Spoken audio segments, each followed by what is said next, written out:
we found out what exactly that meant, if you look right here where it shows the services, we needed to find out what exactly is he looking to target.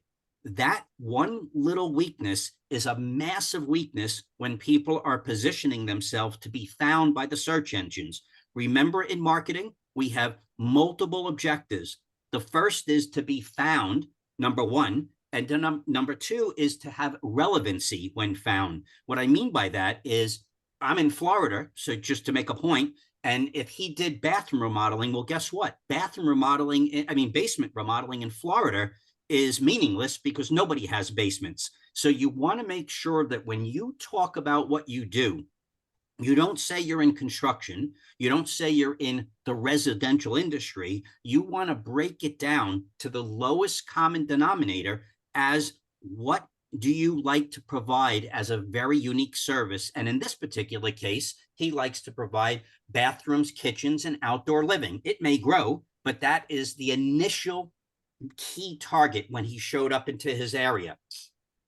Using kitchen remodeling as an example, we had to create a unique page that talks about kitchen remodeling as if it was the only thing he does. So when people go to say, yes, I'm interested in kitchen remodeling, we don't distract them with bathrooms and outdoor living and anything else that could be a distraction. We focus in on the interest of the potential prospect.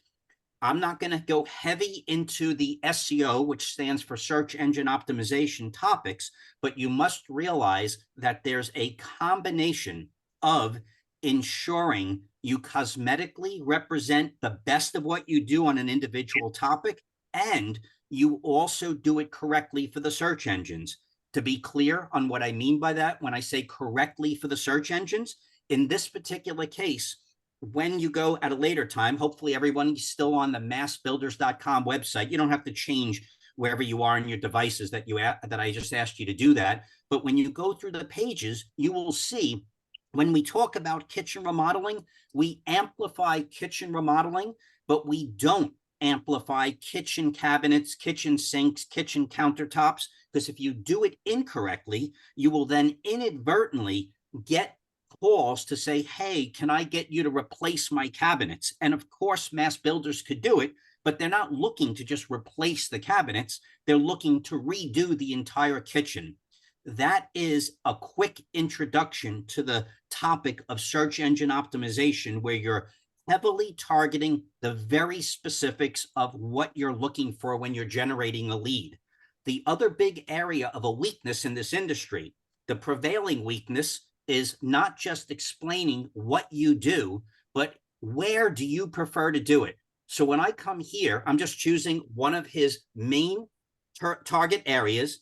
These 4 areas of Arden, Asheville, Fletcher, and Hendersonville are the key areas that he's looking to be found in. It doesn't mean that he can't work in other areas, but what you want to do is kind of visualize your business and say, 5 miles north may be closer, but economically, it may be at a disadvantage to the town that's 10 miles south that has the bigger money. And if you don't properly teach the search engines, in addition to consumers, where you prefer to work, then inadvertently, when you look at Google and the search engines, your business is going to look like a Chinese restaurant trying to make deliveries in a 2, 3, 4 mile radius in a big circle. And that will then minimize the opportunities that you're going to get.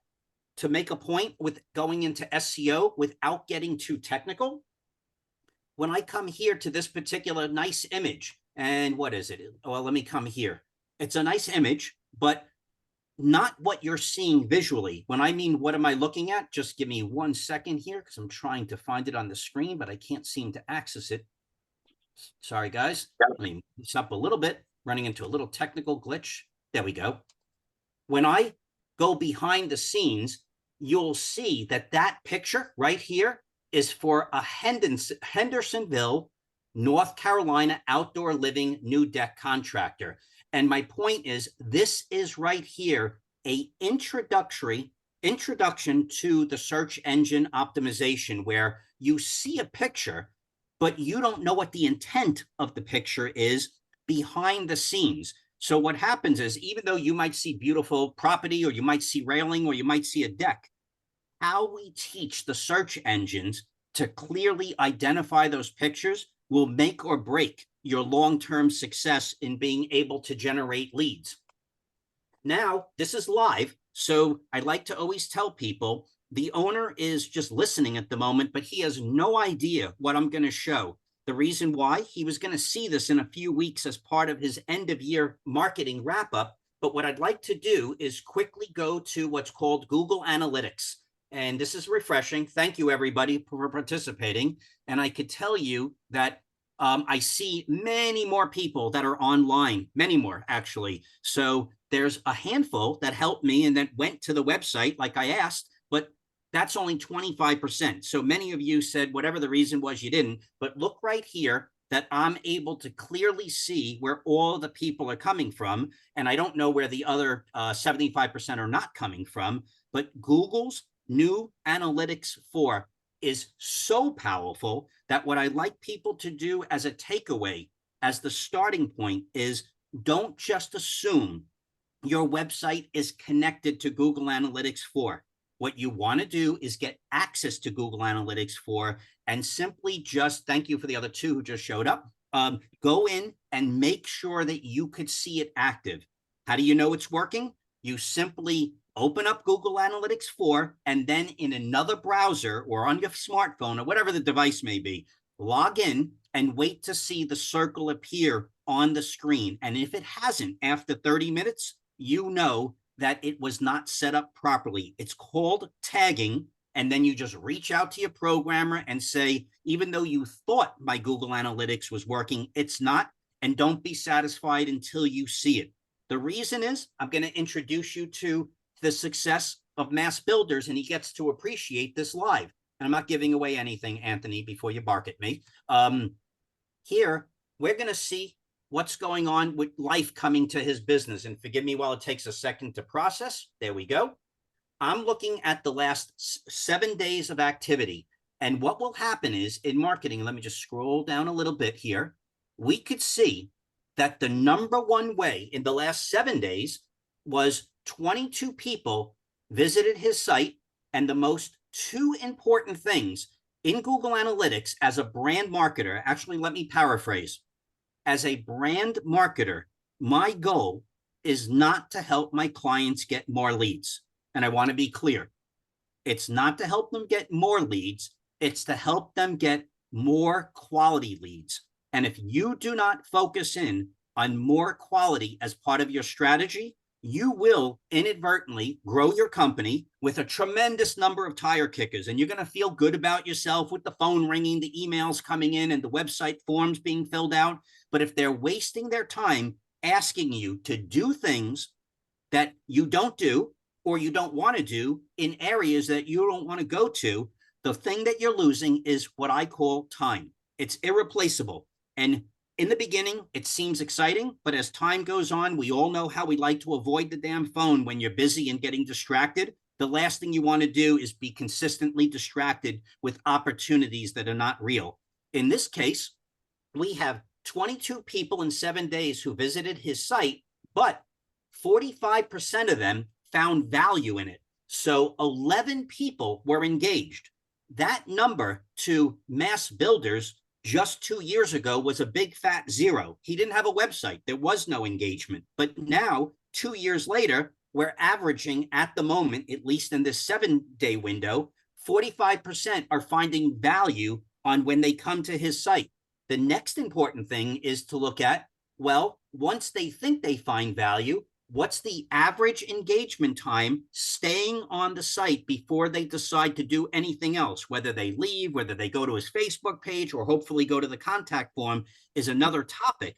But since the average commercial is 30 seconds, but that commercial is designed to attempt to get your attention and attempt to retain your interest. In this case, we know 4 out of 10 people, 4.5 in this case, are already looking for something, and they're staying for almost double the amount of time of a TV commercial. The value is ridiculously advantageous to him that before he says one word, he was able to get their attention and build his brand for almost 1 minute before they made a move. But let's just take it a step further and expand this. And now what I'm going to do is change the date range live. And instead of looking at anything, I'm going to go for the last 3 months just to make a point. It takes a moment to change. And here we see the same thing. Organic search, meaning the best way people learn of him is when they did not know who mass builders were. Here, we're averaging 40%. Okay, that's still on the poor side for me. It might be great for him in the beginning, but I'm looking for 50, 60, and 70% to be successful. Thing came in. Hello? Somebody needs to be on mute, please. And then, in addition to that, we're still averaging 32 seconds, still over the average TV commercial. And so that key point is really important to understanding how people find you. Are they interested in the first place? And secondly, how long do they stick? You will know whether you're successful or not in your inbound marketing simply by looking at the engagement rate and your average engagement time. I'm not going to look at any other buttons at the moment because I could easily absorb 2 hours of your time, and I don't want to do that. I just wanted to make a point that you could see continuity over a period of time. But now comes a good question. Okay, great, Brian. All these people are coming to the site. Why are they coming to the site? What's the reason? Well, let's now go to another tool that looks at what's called the keywords.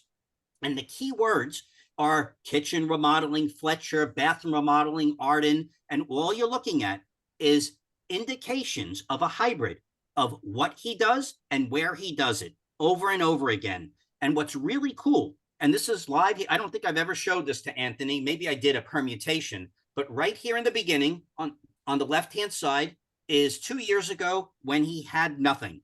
No website, no data, all big zeros everywhere. And on the left-hand side, you could see every which way that when we started with his new website, just using kitchen remodeling, Fletcher as an easy example, he has grown from being in position 31 in the beginning to position 1 today. Wonderful. But that doesn't mean he's doing position 1 everywhere. Matter of fact, it's only on 2 out of the many topics that we're tracking. But when you look at the next one, going halfway down, bathroom remodel, Hendersonville, you could say, oh my God, he's only in position 8. Yes, but just 2 years ago, he was in position 44. 44 is like 5-6 pages deep. Position 8 is somewhere between the bottom of page 1 and bottom of page 2. So this trajectory shows that here he started at nothing. You could see this increase of growth in his strength over basically a half-year period.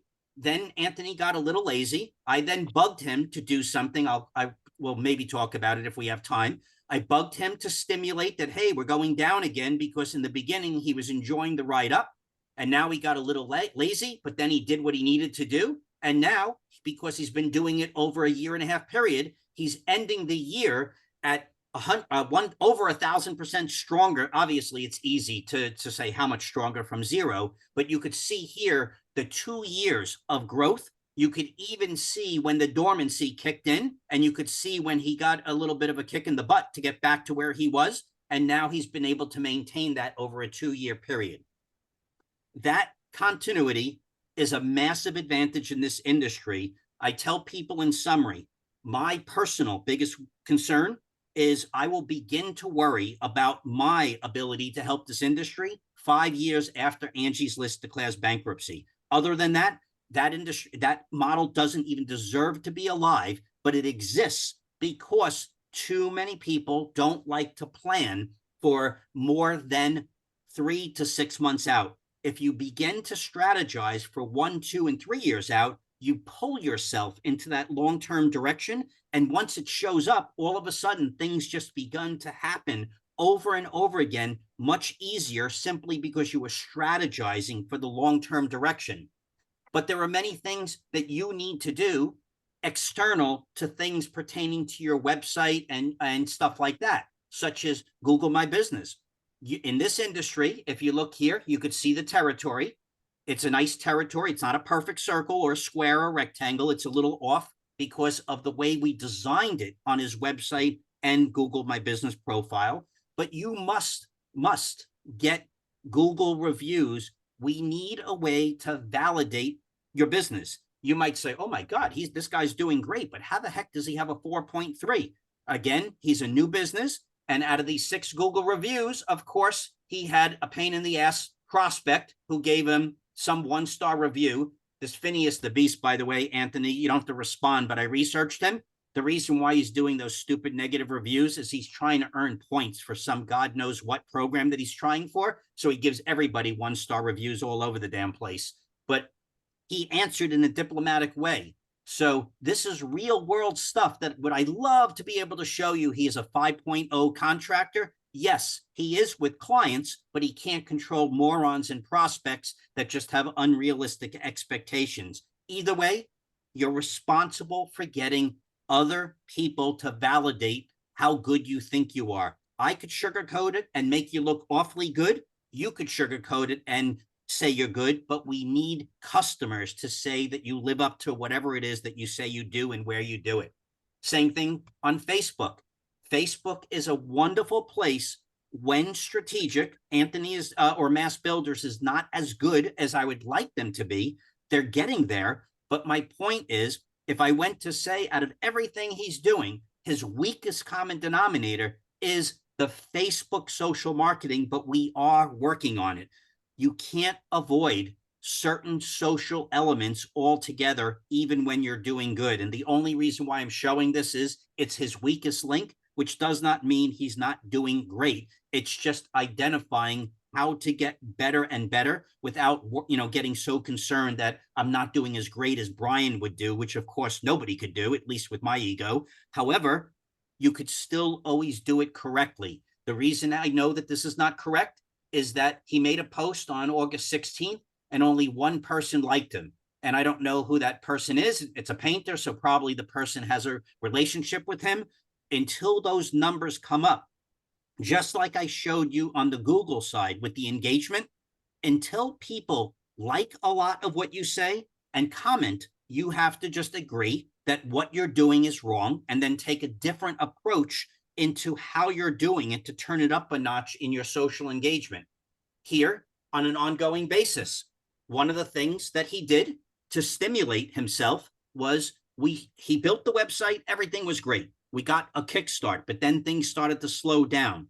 We needed to take his ongoing projects to be able to say, when we do a job, we're not going to rush to Facebook and quickly post 10 pictures and just try to do it to pacify ourselves. We're going to have to create a mechanism to take ongoing work and post strategically. I can't get too deep into that now because that would absorb too much time. But my point is that when you come specifically to his bathroom remodeling page to just get a taste of what I'm trying to talk about, when you go to the bathroom remodeling page, you will land on a dedicated project page. And this entire page was designed to show off the best of what he was doing at that time, and he's going to continue to do so, and simultaneously be able to entrench bathroom remodeling and the location of Arden. How do we know it's effective? I don't want to go back to the technical side because that will distract you. But what I want to do is now make believe anybody, you don't have to do this, but I just want to make a point because I did it right before everybody got connected. All I did was go to Google and say Arden, North Carolina bathroom remodeling. And right there, of course, you can't control the ads. Those are always going to be there and anybody could pay to be there. And as soon as you scroll down just a little bit, there you go. Look at that. Mass Builders is there showing the first thing it's doing is showing where he is and what he does and where he is. Keep in mind, just 2 years ago, he was non-existent. And now this particular result is entrenched.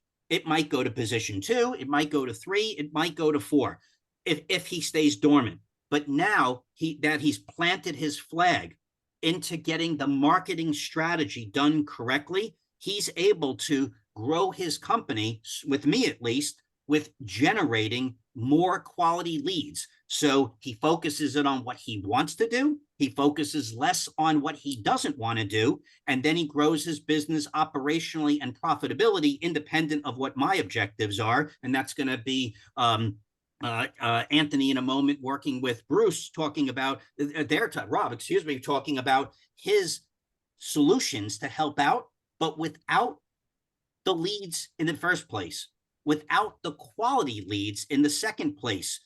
We could all work harder. That's easy. Wake up earlier, work every weekend, Saturdays, Sundays, and holidays, and you'll make more money. The objective to growing a business strategically is to, yes, of course, work harder, but work smarter first and then work harder second. Your goal in marketing is to not just look for good leads. Your goal is to position yourself for quality leads over a period of time. And then, even myself, I have to admit, I'm 58 right now, just so you know. I started my first business when I was 22. I've had 4 businesses since that ride. I don't know how not to target quality. And the best thing is, every time something has gone wrong in my life, because my customers were my target customers, I was able to deal with whatever the new challenge of the day was. But when you have pain in the ass clients, you are dealing with projects that you took on just because you had to take it on, but you really didn't want to take it on. All of those elements, you're setting yourself up to say, yes, I simply want to work harder and harder and harder. And then you're fighting your business process and your growth. So this is Brian of My Online Toolbox. Hopefully I've stimulated you to see the pattern of what he did to get started. And now what I'm going to do is let contractor foreman as well as Mast. I'm not sure who's going to go next, but I wanted to introduce you from the marketing side. And now everything else about them, we've set the stage that they've grown their company. They've grown their opportunities. They're busy. From what I understand, Anthony, you're making money. You'll share that after. But everything else has been setting the stage that 2024 and even 2025 is basically going to be smooth sailing and growth because the path of the right customers coming to his front door has been set. My name is Brian of My Online Toolbox, and I'll do a little offer to everyone at the end. One of those, what I like to say, the Vito Corleone. I'll give you an offer you can't refuse if you want to change 2024 and 2025, but I'd rather Mass Builders and Contractor Foreman take over, and then we'll wait for the Q&A, and I'll give you an offer you can't refuse. Thank you so much for getting stimulated before being introduced to both Contractor Foreman and Mass Builders. Take it away, guys. Hey, thanks, Brian. This is Rob, co-founder of Contractor Foreman, and I'm just going to switch screens here. And definitely, Anthony, this is where I want you to just step up to the plate and maybe take a few minutes and tell your story. And as I was really putting all this together, we all put this together, working with each other. But a question came up, and I just wanted to ask you a question before we get going. I didn't. Just so everybody knows, I didn't prep Anthony for this question, but I was wanting to know, was there a certain point, say, that you decided to take these steps that you've taken regarding getting going on the marketing, a solid, well-planned marketing plan, and then did you know ahead of time that you were going to have to get something like Contractor Foreman? Or was that kind of you saw the business coming in the door and went, uh-oh, I need something to help me? So you want to give us a little insight into that, Anthony? Sure. Hi, I'm Anthony Mass with Mass Builders. It's a pleasure to be on here today, and thank everybody for joining in. So working with my father also has a business like this of the same name. It's actually Mass Builders Inc. instead of LLC. So we worked together. I helped get the marketing plan put together when we first started working with Brian in Virginia. And then I moved to North Carolina. And I always knew that I needed Brian, and I could see the results. I could see my dad's results and what he was experiencing there. And, once I got started and got a few dollars under my belt, so to speak, then that was one of my first steps as far as getting the marketing going. And then as far as the other system, I knew I needed something, but I didn't know what, because I didn't know what was out there. I checked around. I did a few things here and there. I tried some things. I think I used pipe drive first, and then I used something else, and it was just never really everything that I needed. Now, is contractor foreman everything that I want or need? Not quite yet, and one of the reasons is simply because I started using this about 2 or 3 months ago, I believe, and I'm still learning the system. So I know, anytime you start learning a new system, um, like say you got into one of the other big ones that everybody knows that are, lots of hundreds of dollars a month, and it's like, are you ever really going to use everything that's on there? No, probably not. But you also have to learn what it's capable of so that you can use it. Because there's a lot of things that are still in contractor foreman that I'm still figuring out. Oh, this does this. And it's just a matter of going through everything and trying to learn all that stuff. So yes, I knew I needed a system. I did most of my stuff on Excel spreadsheets for a long time. And one of the things that I did learn from Excel spreadsheets was what information I actually needed. And so when I came to set up for contractor foreman, now some of the actual terminology started to make sense.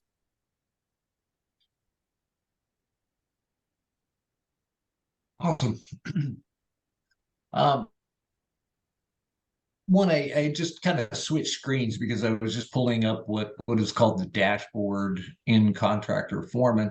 And I don't know if you have any real kind of comments about the dashboard if you're using it that much.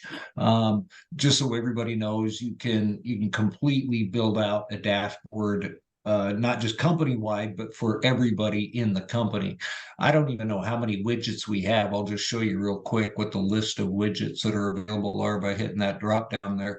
So everybody in the company builds up their own dashboard. And then when they log into the system, just all that information is right there in front of them. So you can see Anthony has some my to-dos and regular to-dos here. You would just click on one. Let me save it so it'll actually work. So I could just click on that right there. It zips you right over to that. I remember when we were talking a couple of weeks ago, Anthony, another kind of quick question off the cuff, but as in your estimating, you were just getting into the cost codes. Have you started using those yet? I haven't had time to really touch base with you on that.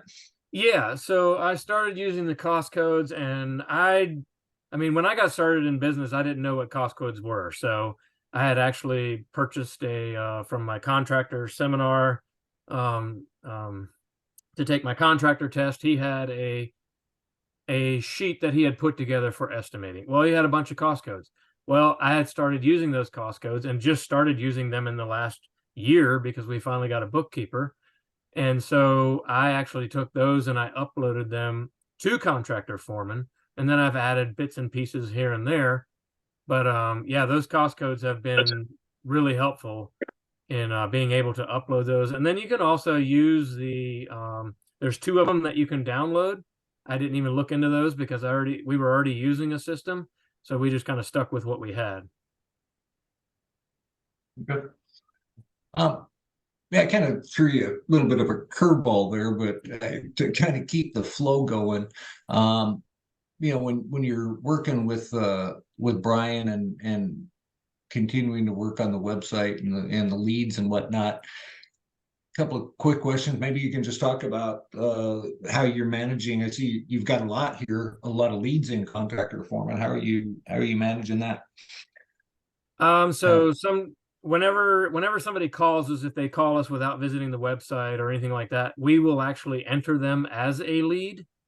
Otherwise, I have it set up directly with the website. I sent my website people sent my website people the form, and they had it done as soon as they got to it.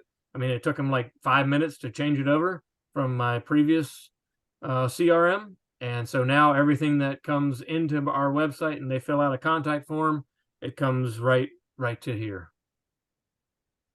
And just real quick here, what what Anthony is talking about is in contractor form. And, you want to have that contact form on your website, of course. But to save you a bunch of time and money, we built a contact form in contractor form, and here's the code for it. And so you're literally, this is why it only took his web people a couple of minutes to develop that form, because there's the code, and you just literally cut and paste that code onto your website where you want that contact form, and bam, you've got a contact form on your website, and then those leads come back into contractor form. In fact, there's the one right there highlighted earlier, online web form. So the other thing, I kind of jumped into that, showed you all that estimate real quick, because I was asking Anthony about the cost codes. But what contractor form is also all about, and maybe you can talk a little bit about this as well, Anthony, but we do everything we can to save you redundant data entry, clicking, So let's just take this first lead here, and I'm not going to do it because I'll mess up Anthony's data. But let's say this lead right here, Terry Hagan, said, yeah, hey, I'd love to go ahead and get an estimate from you. So contractor form, you just click in that 3-dot menu item right there. And, oh, he'd already created an estimate from it. So he already had done that. Actually, So where it says create a contract, I've renamed my estimate. Oh, that's right. That's right. Create. That's right. I forgot. And I read that wrong when I just read it. You can change names of things in contractor form. And so that typically out of the box stock, it says create an estimate. So you just click that right there, copies all this information from the lead over into the estimate, opens up the estimate, and you just go work on that estimate. So again, saving you a lot of typing and clicking. Anything you want to jump into on estimating, Anthony? About touch base on real quick? No, nothing on the estimating. I don't do traditional estimates like most people do, like line items, and then send them out and have them approved by the customer. And I'll tell you guys how I do it. I do a quick and dirty estimate from just an Excel spreadsheet, and then I will give my client a range. And if they're okay with that and it's in their budget, then I get a deposit and I come back and I write the contract. From the contract, then we put all the details in there. So I'm not spending a lot of time putting together estimates or putting together contracts without getting paid for it. Good. Aren't going to go anywhere. Yep. And there's a great way. Anthony, I got to ask you, because this is, you could easily put 50 of you in a room and get into a debate on this topic. Okay. You're now moving into the perception of leaving the world of free estimates and moving to that you're a design build remodeler. How comfortable are you now with your image? This is where I'm getting to. How many times do people tell you you're out of your mind, that they're, through that process, that they're like, no, they're trying to compare you to the guy who came by, who gave a free estimate and spent the half a day going through all the bullshit before being rejected. You're in that ideal situation where the people are willing to accept your process. But I bet you too, in the beginning, you may have not have had enough punch or of an image to be able to get to where you are today. So can you kind of just elaborate on that so people don't take it for granted that you're just randomly, when you get to the details, you pretty much already know you have the job, is my point. Correct. So yeah, I'll just share with you guys our process. We started out, I think I started out at $150, I think, to come out and do an estimate or do a contractor consultation. Right now we're at $495. And so we send out, when somebody's a lead, we send out an email. We will call them. We call them back, and then we send out an email, and it has the cost versus value report from Remodeling Magazine. And then we tell them our process. We tell them our process is $495 for a contractor consultation. We come out, we take a look at the property. We will walk through them, get ideas, get their opinions, get their wants, their wish lists. And that could take up to 2 hours of time. And from there, I then come back and give them a rough quote or a rough ballpark figure, kind of a range. I always try to shoot high. It doesn't always work, but we will give them the rough ballpark range. And then I will send that back to them as a construction and scheduling agreement. And if they want to sit down, if that range is within their budget, then we will sit down, we'll sign that paperwork, we'll go over that, kind of have a scope of work written up, and then they will put down a deposit. And I usually charge somewhere around 5% of the job that is non-refundable before I ever write the contract. But yes, we have weeded out a lot of people who were tire kickers or just wanted a free quote. Yep. No, And we thank should. This stuff takes way too much time to be giving it out for free. Perfect. Thank you. Absolutely. And one thing that when Anthony was saying that he puts together these rough numbers, presents it to them. If they accept, then it's going to be a project. Then he's actually got the contract. And that works wonderfully in contractor foreman, because what you do is you come in here and you create your line items. I'm just going to pop open a basic line item here. It's not even in edit mode, but he's got the plans. He's got the item type and it's labor for the plans. He's got quantity, cost, etc. Some markup here. Total, but then again, there's the cost code. Cost codes are so critical in your construction management. So he does that preliminary, I'll call it estimate, and gets that accepted. And then he switches the status, it would be at bidding, and he switches that to approved, where you see it now. What that does is it creates the project over here in project screen. We'll be jumping into one in a minute because I want him to go over something that he told me about on our client portal. It was a pretty powerful thing. But when you approve this estimate, the initial one, right? Just a few line items, preliminary estimate. Now he's going to fall back and he completely does it up in more detail, like you're seeing here. At that point, he would have changed the status back to bidding, so you could edit the estimate. But he updates the estimate, puts it back to approved, and it updates the project and builds out the entire set of financials for the project. So it's going to create your job costing reports. It creates budgets for all of your types: labor, sub, other, equipment. We call it the MLESO, material, labor, equipment, sub, and other. And so with very little work, I'm switching over here to projects. And, like Brian said, on a couple of topics, we could easily spend 2 hours in estimating, covering all this that we do, but not going to take the time there today. So over in the projects, it's going to just automatically create that project, set up, like say, all your financials, set up all your job cost reporting. It's going to create things like a budget versus actual labor report. So when you're filling out time cards, you can keep an eye on labor, because we all know how much labor will just eat you up. Anthony, I wanted to jump into that client portal and talk about that, how you use that for getting paid. Which would be a good job to jump into there? The Fleming one, that was a good one. Was that the one we used? Yeah. That's the only one I've used so far that actually gave Okay. them the other ones I filled Gotcha. out. But yeah, the Fleming one is the first one. Yeah. And remember, back in leads, when I clicked on that little 3-dot menu item and said you can create an estimate from a lead real quick, before I open up this project, let's say we're working on Fleming here and I just need to give them an invoice. That's all I got to do. I don't want to come up here and go to leads, or I'm sorry, had leads on my brain.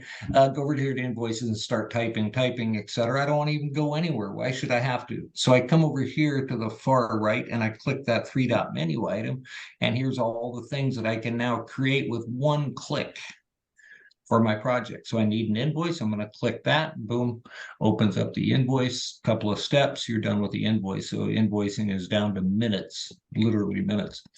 But in construction, it's all about show me the money, get the money.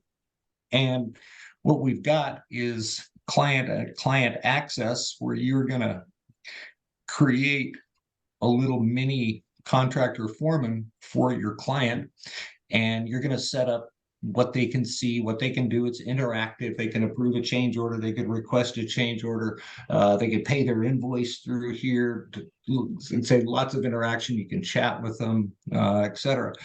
But Why don't you run by us what you told us on that last meeting a week or so ago there, Anthony, about how you started using this to help you collect money? So we actually, this is one of the first projects that we use contractor foreman with, and we set up a Gantt chart, which we had never used before in our lives. So we were kind of learning on the fly. But before, we were just using paper or a dry erase board, and if something changed, then we would have to move it around, and it was just a complete pain in the butt. So we set this all up, and you'll see here, you might have to go back in time because that was, Yeah, good to go. yeah. All right, so the little green diamonds I placed as, those are called milestones, and I placed those as the draws. Well, I gave my client access to the schedule here, and they could see that, and we never gave an invoice before they had the check, because they could see where the draws were going to be due, and so they would always come to us before we ever even brought an invoice. And so we literally never gave them an invoice without marking it paid as soon as we made the invoice, because we already had the check in hand. And so you that see right was, there, and yeah, draw, so they were able, draw 6 cabinetry. yeah, they were able to see that, and because they were very hands-on people, they like to see that. Now, they also like the physical touch, or the phone call, or the text saying, hey, so-and-so is going to show up today, or what time. But they could look at this. They knew what to expect as far as schedule. And if it changed, we changed it, and it would change it on here, and they could see that they might not notice that it changed, but it would just show the new schedule. So that's been a big game changer as far as, if for somebody that was as on top of it, shall I call it, with these clients were, this was great for them. And it's having that personal touch with them. You're Yes. giving them insight into their project. Yes. Now, they're not calling you at 8, 9 o'clock at night. They're not sending you texts and emails while you're eating dinner, spending time with your family. Maybe at worst case scenario, it takes a little training. And I'll just pull up a chat box here, and somebody asked if we quickly add a PO from that menu. Also, if you mean over by the projects, that 3-dot menu item by the project, can you add a PO from that? No, and there's a reason for that. I'll try to get into that if we have time, because really, I'll just do it real briefly. If you're doing estimating really properly, then the estimate should write that PO for you. And then if you do need to create a purchase order, you just come down here and do purchase order. Or I can do it again. I can create a purchase order from a project. It's just a little bit different than that main menu. So back to the portal, you can see how he set this one up. They got their main menu up here. There's their financials. So they're going to see any of the invoices that get loaded up. They're going to see their payments, the contract, the estimate, etc., all right there. So everything they need to know, they're just going to get from their client portal by logging in. It's just that simple. They get the updates, they get the schedule, they get all the financials, got a little financial summary sitting down here as well. So very powerful tool. And again, it ties again back to the marketing, because this is where the good reviews come from. This is how you get the referral business. When your clients are getting a tool like this for their project, they're going to talk pretty highly about you. I had another question I want to ask you, Anthony. And looking back at day one when you started kind of this new business, if you could go back and change one thing and do it differently, what would that be?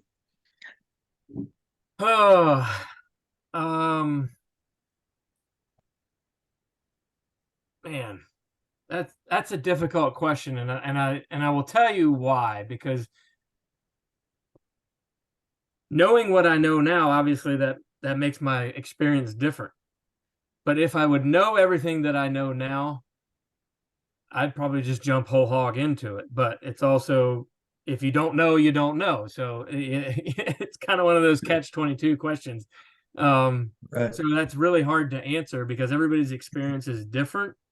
And Also, it's a lot of times we learn something because something came up and we have to learn about it. So that's Yeah, the lessons you have to learn along the way, right? yes, yes, and I hate to use the word, or use the term "school of hard knocks," but somewhere you're going to learn something, and Yeah. so yeah, that's. I don't know what I would do different if I didn't know anything. If I didn't know what I knew now, I don't know what I would do different because I just I didn't get know. you. I hate I to get you. I hate to give you that answer, but No, it makes sense. It makes sense. But you said something in the beginning of that I think was really powerful. That if you knew what you knew now back then, you would have jumped in wholeheartedly. And I think that really plays to there's really no time to not get the most out of your construction management system. And I yes, don't care if you're using Excel. I don't care if you're using Joist, one of the smallest ones on the market, or using Contractor Foreman. Make sure that you're wringing every ounce of benefit you can from that system. And the same way with the marketing. Just dive in and do the marketing and do it right, like we're talking about. Because the maybe you're going to get 10 less leads a month, but the 10 that you still do get are the ones that you're going to get the job out of, the quality again, where you don't be chasing the tail. yes, So I well, that's what I took from that is just jump in and start doing it. Don't use 25% of contractor foreman and think that's going to work for you because you're really missing out on the bigger picture. Anything else you want to cover that you feel is kind of important for you in contractor foreman, Anthony? um, That you think I'm, everybody should know? I'm trying to think. Trying to think of something that I've utilized that I wasn't doing before. Um, let me see.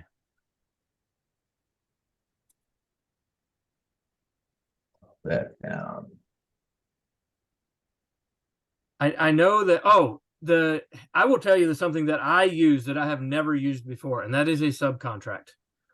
I've recently just hired a consultant, and that was one of the first things. He used to work for a very large roofing company, and he said you have to start using subcontracts, and that's what I was running into was with my subcontractors.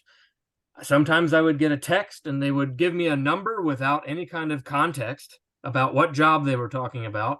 And then I would put it into my estimating software, but then I would forget where I got it from or wouldn't screenshot it.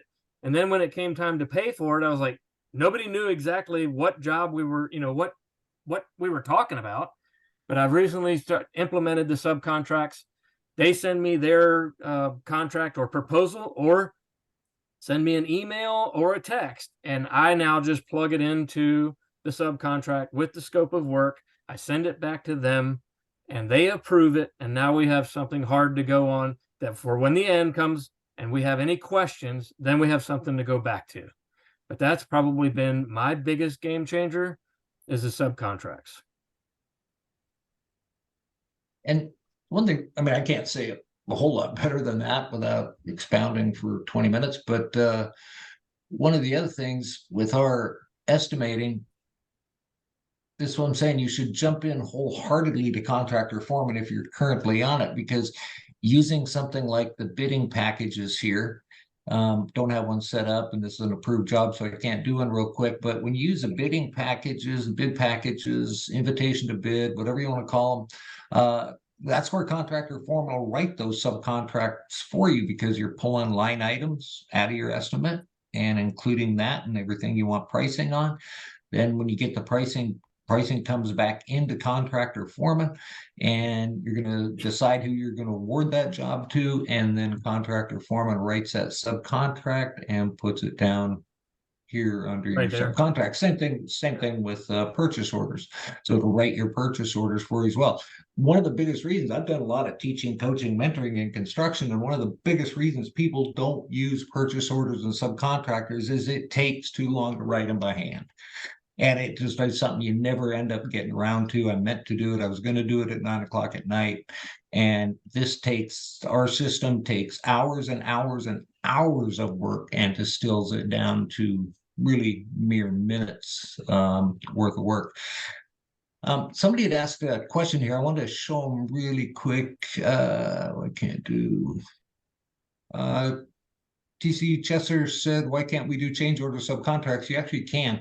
Don't have time to show you here, but you can use subcontracts. And I think it was in the Q&A maybe. Whoever had that question was something about the source. Somebody asked me about leads and a source. So let's jump over to leads. And where does the source come from?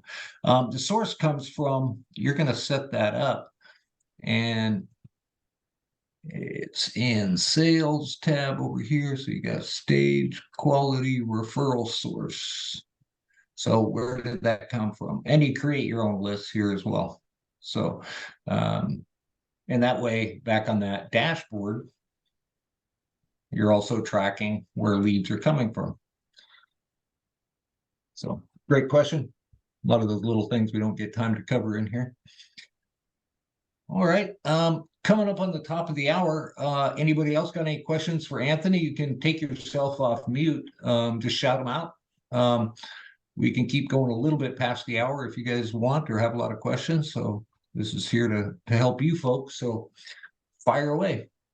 And Brooks just asked, are you utilizing the QuickBooks integration, and what are your experiences with this? I think that's for you, Anthony. I am in the process. I'm in the process of getting that QuickBooks integration. So we have not integrated that yet with our bookkeeper. And that was one of the reasons I went with the package that I did, because I use desktop. And so we are in that process of doing that. And at the beginning of the year, we will be utilizing everything to where we enter it once here. She downloads it into her software, and then she just confirms and checks everything, instead of having where we would enter it into a spreadsheet here at the office, and then the bookkeeper would go through the checking ledger, and then I would also enter into a checking ledger to kind of cut down some double entry. So we were kind of doing it three different times, and so yeah, we're excited about doing that. What were your startup costs for what, Aaron? Just the whole business in general.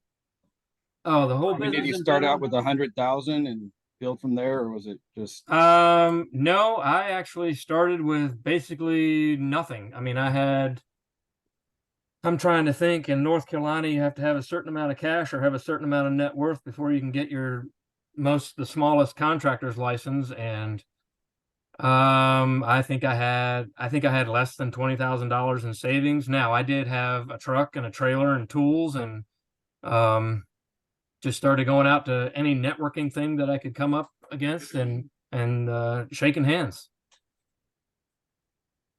Hey, just because one thing, and we can get back to questions real, because I know a number of people already got questions. I see a number, I think 4 or 5 of them are already in the Q&A box up here. But Brian, you had one other thing you wanted to offer real quick, and I just wanted to do that before the total top of the hour here, before people maybe have to jump off. Those that can stay, fantastic, but take it away, Brian.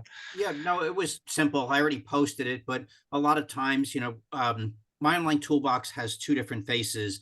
The educational side of our life, kind of like Rosetta Stone for languages. We provide both basic and advanced education specific to this industry. So every single topic, whatever it may be, websites, images, videos, social media, you name it, is always referencing live examples so you could embrace those topics.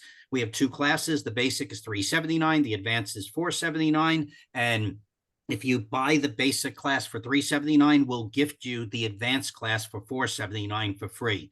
Anybody who wants to ever work with us in any capacity has to take the classes, because all of these basic topics, once you embrace them, we're able to really turn it up a notch on your marketing.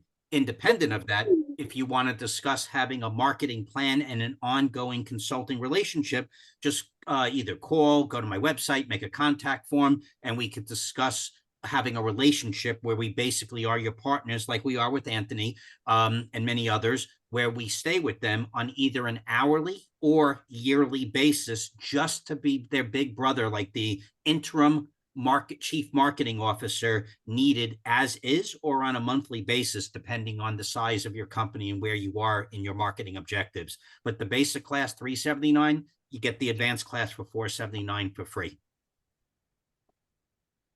Awesome. See, just got a question come in. Serena, you asked, what is your contact information? Is that for who's? Everybody's? We can all post ours in chat. It was for everybody. I don't know if it was somebody in specific. I'll put mine in chat right now.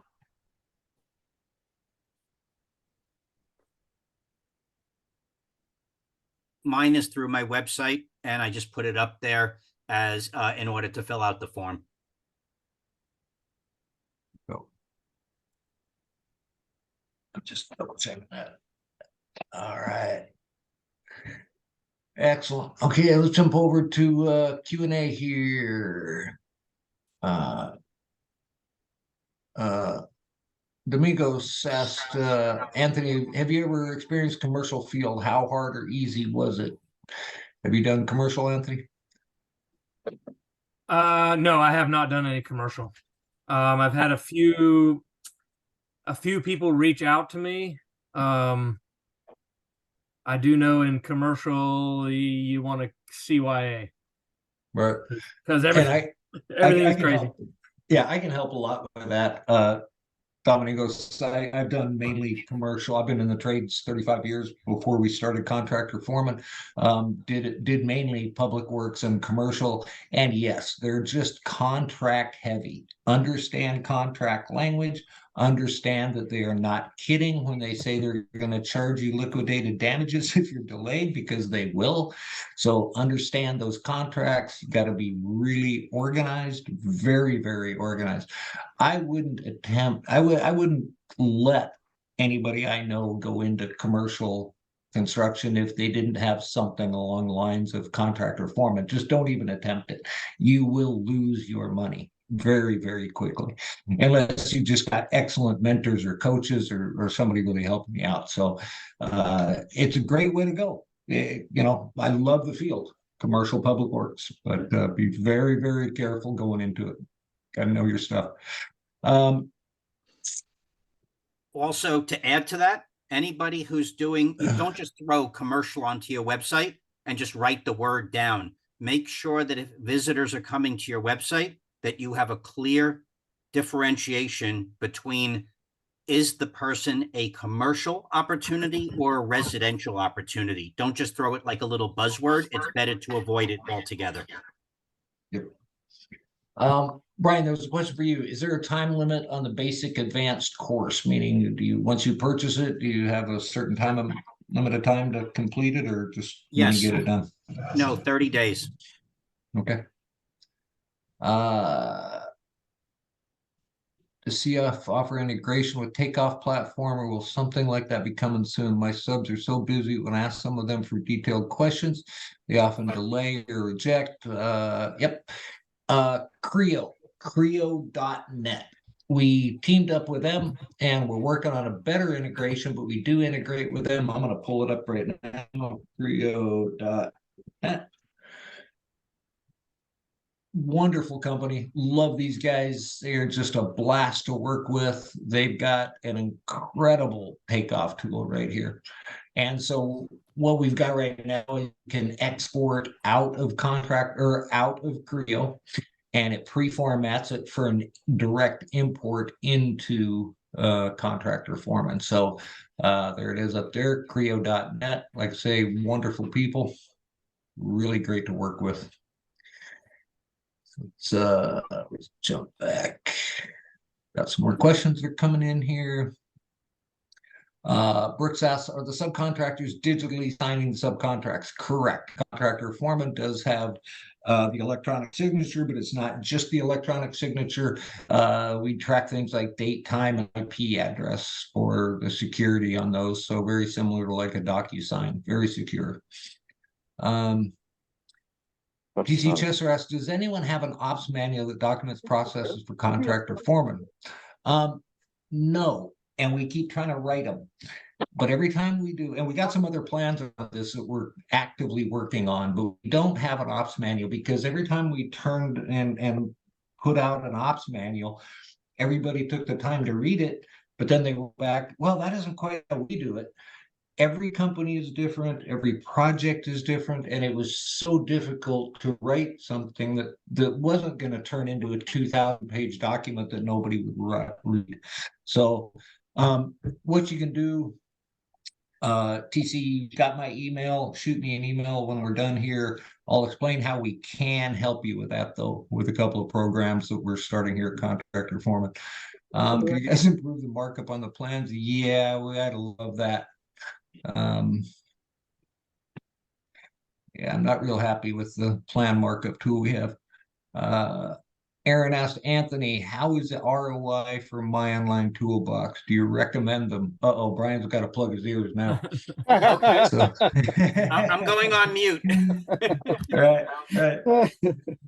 Yes, I would definitely recommend Brian, and like I said, I have seen the results with my father. My father lives in an area that he's on the county line, and one county has 5,000 people and the other county has 5,000 people. And he is now doing, I think it said about 80% of his work comes from the internet or came from a referral that came from the internet. So it wasn't something that was just word of mouth from what we had been doing there in the past. So yeah, I am now in that process where we get quite a few calls from the web, and we have had now 2 jobs that we are doing that came strictly from the web. They did not know us from any other place. So just the profit on those 2 jobs there, I mean, it more than took care of everything. Way more than took care of everything. Great. Are you Good to hear. you're saying I should be charging you more then, the way you said way more? No. Okay. You didn't hear me say that at all. Okay. You said Look at your inbox. There's a little bill coming your way. I'm gonna make it up. I'm sure there is. No, I'm only teasing. Thank you. Yeah, I wish this next question is great. I wish we had time to answer it, you guys. But Andrew asked, and Anthony, maybe you got some quick tips or pointers here because this is so critical in residential and everybody has the same problem. So Andrew's asking Anthony, pre-construction agreements are the direction our company wants to go. As you said, these large estimates take time. Any insight or pointers for guiding clients through material selections? We seem to waste so much time with this. Any insight real quick for him on that? Yeah. So Anthony? here's kind of the way we're leaning. We just had a client who said they didn't want a designer and they could pick most of it themselves. We just took our designer and put them in touch, and it is now not an option. So we have a designer on board. So this is I'll just give you the skinny on this project. It's a kitchen. We're moving the kitchen. We gave them an original range of somewhere between 150 and 160,000. I think it's going to be more than that, but they gave us a $7,500 non-refundable deposit, which takes care of the designer. Designer was going to charge us around $3,500. So we automatically now put them together. My operations manager will take the lady of the house. They will both go out and meet with the designer. So the 3 of them will go out. They'll go out for lunch, get to know each other, and then the designer kind of takes it over from there. They go through, they design everything, they pick out everything, because I don't write a contract until we have all the selections made. I absolutely abhor allowances. And I know there's a lot of people that will stand by their allowances and, oh, it just takes so much time to pick everything out. I want to know everything up front.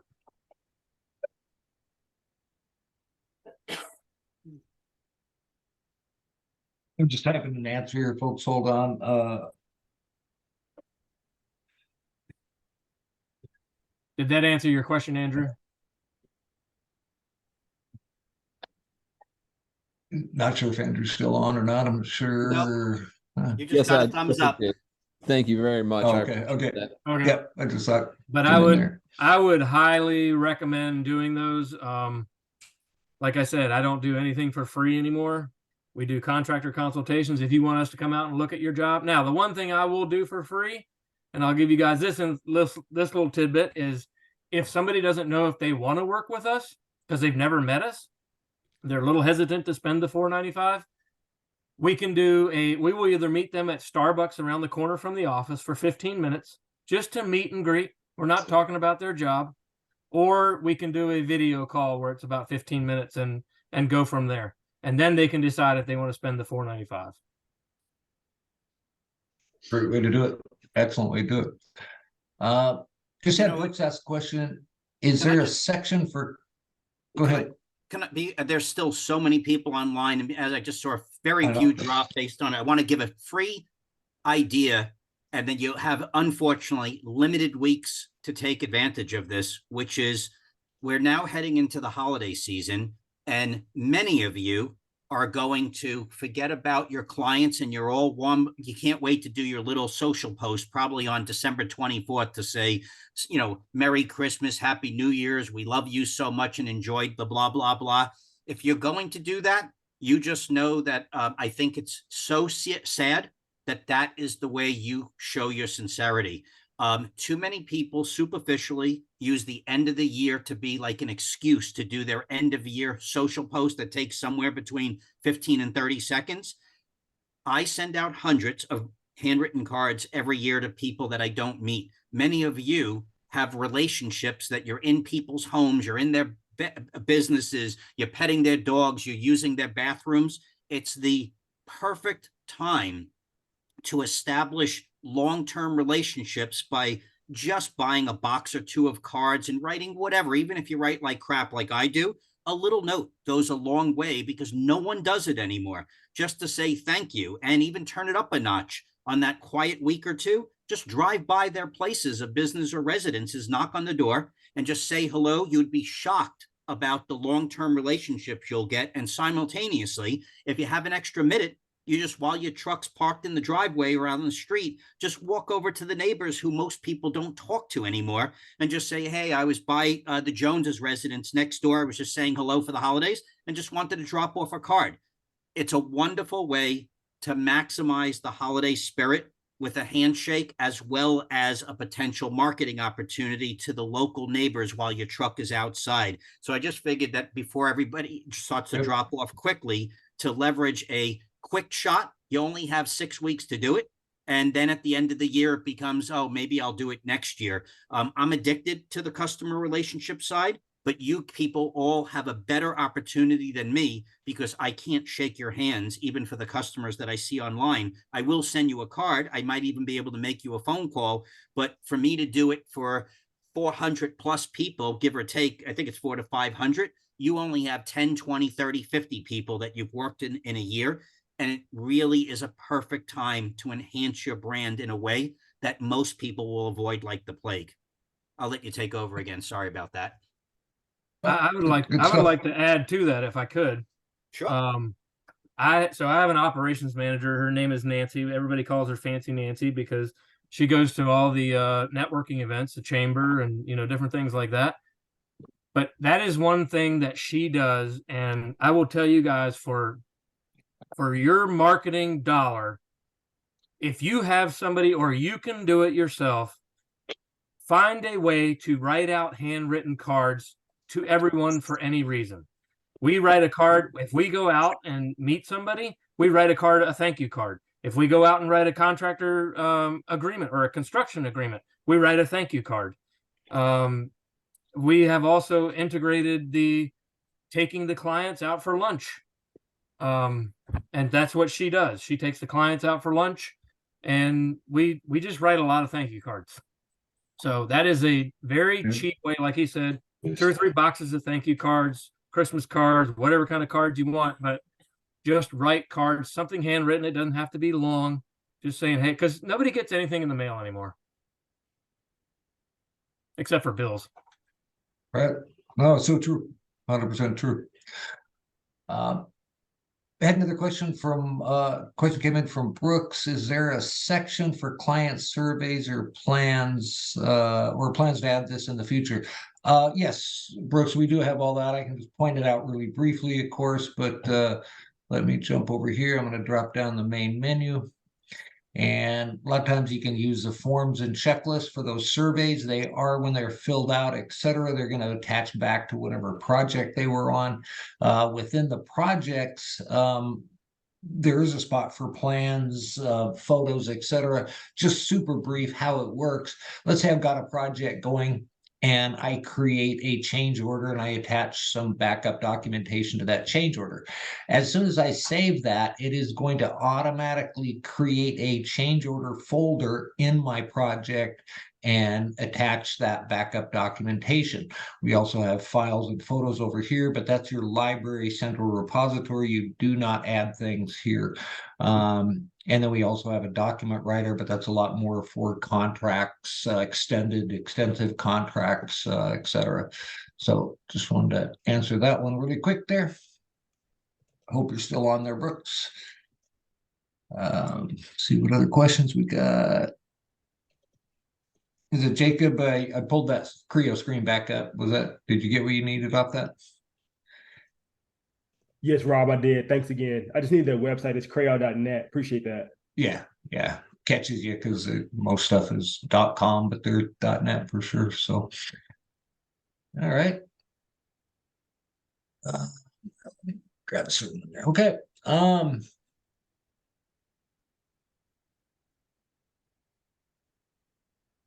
Any way to get multiple signatures on a contract? Sometimes you need initials in multiple places and also get additional signature for things like 3-day right of refusal in California. There is, and I don't want to quite say it's a workaround, but between our custom fields, let me see, do I have a tab open with a record of anything here? Right here, I'm back in an estimate. We have this custom tab. And so in the custom tab, it's really easy to build these custom fields that you see here. These are just stock. Anthony hasn't changed them. It takes like 10 minutes to learn how to add these, and these can be signature fields. And then you can, in this case, add them to the estimate because this is Anthony's estimating screen. So there are a couple of different ways to do it. And then, like I say, we also have the document writer that I think can help you with that quite a bit there as well. So, yep, got all that. All right. Okay. Still got a lot of people on. So if I didn't answer your question, or if I missed it or something, there was a lot of questions came in. It was fantastic. Just go ahead and repost your question or something, or if you got one you haven't asked yet, let us know, and we'll just keep going for a while. I'm just scrolling through the list of questions, see which ones I may have skipped over. Hey, Rob. Yep. I just want to interject because there's so many people still on. I just want to give a heads up of a topic that I'm speaking at the International Builder Show in February, I think it is. I forgot when it is in Vegas, but it's the beginning of 2024. Just to throw this topic out there, and the topic, which is surprising on the number of people that asked me to do this again, is managing expectations. So many people are inadvertently, they reach out to you and they have this expectation. I've been thinking about whatever the kitchen remodeling job. It's been on my mind for 2 years, and I've now called you up. I sent you an email at 2:00 at night, and I'm already upset that no one got back to me at 9:30 in the morning the next day. What happens is a lot of people don't inadvertently set themselves up to be prepared to manage the prospect's expectation before you say one word. And let me use a doctor's and office analogy. Most of us can't just call up at 9 o'clock in the morning and, barring you being sick, to get right into the doctor. You're going to be scheduled out for more than likely days and weeks and even months later, for that matter, depending on the topic. What you want to do is start realizing and valuing your time just like a doctor. And in my case, I actually think everyone on the phone, this presentation, is more valuable. The reason is doctors don't go to people's places anymore. You do. Doctors get the luxury of scheduling an appointment, and then right when you arrive on time, you get the luxury of sitting in a waiting room. They have set up the wait as before you even made a phone call. But in your case, you'll get a 1-star review just like Anthony did, because God knows what the prospect expected, and it doesn't even matter. They were already upset, even if it was a fake review or not. We have people that when you go to their site and using Anthony, not Anthony, let me use your father. Sorry, Anthony, for stealing the thunder here. You didn't get that busy, but his father is not Mass Builders, but he has his own website, Mass Builders Inc., inc.com. And when you go to his website and scroll down right past the first picture, you don't even make it an inch, and it shows that he's booking for 2024. Second quarter 2024. And right there, there's 3 sentences that say, now booking for Q2 2024, will be willing to talk to you so long as you realize we can't help you until that time. I can't believe, because I get copies of the communications, how many emails he'll get to say, yes, we're linking about a kitchen. We'd love to talk to you to get onto your schedule for whatever the end of that period is. If you jump around the website and go to the contact form, assuming you missed the message on the other pages you may be on, the message on the website before you even type in the form repeats itself based on his availability. And my point is that he's managing expectations before he says hello to a new person. That goes on that even if you make a contact to him, then you get an email that reinforces it again. Thank you so much for reaching out to us. As you know, we're busy through this period of time. We will be reaching out to you within 1 to 3 days. I forgot the details, but basically you may get the point, in order to discuss your needs for 6 months from now. Most people would say, oh my God, that's crazy. How could he do it? Well, first of all, that's the only option available because how busy he is, number one. And number two, if you want the best, take a ticket, stand in line. If not, go chase all of my competitors all day to be a pain in the ass, but at least leave me alone. He does it in a very diplomatic way. So I just want to throw that out there to you, that if any of you are a little bit over busy and you're trying to figure out how to sustain it, all you do is start updating the expectations and be diplomatic in making people be aware of when you are available. And again, with the objective to getting more quality opportunities, not just hyperventilating because you can't answer the phone for every single person who's trying to reach you. And if you can't help them anyway, who cares? Be diplomatic and let them chase somebody else. More than likely, they're going to come to you if they see that you're the best answer and everybody else is willing to wait for the best answer as opposed to any answer. Take it away, Rob. Sorry about that. Well, it's all right. I'm sharing ideas with everybody. Let me check chat, but I haven't seen any new questions come in for a while.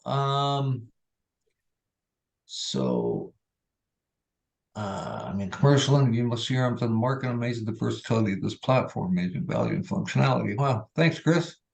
Appreciate that very much. Yeah, I'm one of the co-founders, and I was in commercial public works, and I used all those systems just like you did, Chris. And I had a saying way back in the 90s, even, I think, definitely it started it back then, but I never met a construction management program I liked. And they had these certain default set of faults. And we knew we could build a better mousetrap. And that's how Contractor Foreman was born. There was just nothing out there that was quite right. I used to say that other systems, it would cause you to get trampled by the elephants while you're watching the ants go marching by. great mentor I had back in the 90s taught me that. And I'd be working for these big construction companies. They bring in these new construction management software packages, and I tell the owners, I used to tell them, I said, you know, before we had this software, I used to be a construction manager, project manager. Now we have the software. I'm nothing but a data entry specialist. I can't help my superintendents anymore. I can't go work on subs to get better pricing. I can't shop my jobs. I can't do any of this because I have to sit here and type all day long. And that's literally exactly what most of these other systems force you to do. Who has time to sit with their head buried in a computer screen getting trampled by the elephants while you're watching the ants go marching by? And that's what we really, really try to avoid with contractor foremen. So appreciate that, Chris. Thank you very much. Hey, Rob, also, Yep. I don't think people know this. Somebody just sent me a note and they were being diplomatic. How do they try your product? You've been nice. You never said a word. And if you did, the person here who sent me an email was curious. Yeah, we just talk about it. We don't let people do it, but you just zip over to our website. I'm gonna pull up a new share here just to make sure I do this right. And there we go. I told them about my classes, but you never told them about your business side. Right. So how it works with contractor foreman is there's our different plans. A couple of key things here, though. It's completely free for 30 days. You don't pay a dime. It does take a credit card to sign up, but we do not see or charge your card for 30 days. You do get a price lock guarantee. You can cancel anytime in that 30 days, and there will never be a charge. You can get the free training, one-on-one training, use tech support. You get the whole thing when you sign up. You are a customer. And then you can see our pricing here. And if you're looking around, you know what other stuff costs. So even our most expensive package, we do not bill by the month. That's how we keep our costs down. It's billed annually or quarterly. So the unlimited package is the $29.88 for the year. And that just gives you everything. But compared to anything out there on the market, we are an absolute fraction of the cost. But anyway, said we weren't going to do a lot of sales stuff here, but yeah, you can start up a free trial. No charge for 30 days. You're a full-on customer, access to everything. If you don't cancel, it just turns into a regular account and keep going. So that's what you got. All right. Let me check questions, and then I think we better call it. We're about 30 minutes past the hour. I'm sure people got to get going.